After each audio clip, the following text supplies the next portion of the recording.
Some of my opponents think that Band-Aids and quick fixes and shortcuts are going to solve homelessness. Tent bans do not solve homelessness. Arresting people out of homelessness does not work.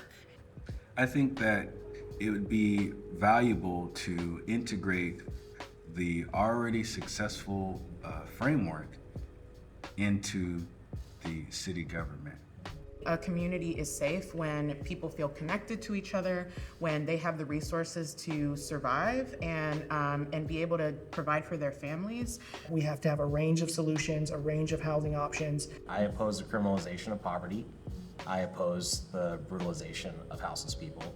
Creating actually accessible shelter spaces that are for housing that is informed by the people that are going to be using these services. The cost of housing, and this is a national problem, and even an international problem, it's not just Portland, is largely driven by our failure to produce enough housing. How can we separate out like calls for mental health versus calls for addiction situations or overdoses versus, how can we separate out these services so that we're sending the right people to the right situation? The response for me is bigger than just its function. It's also sort of emblematic of the change we're trying to make at an institutional level in this city.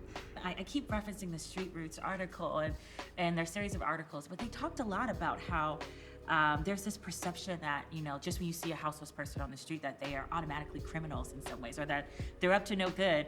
In reality, they reported that actually they're experiencing quite a lot of crimes towards them.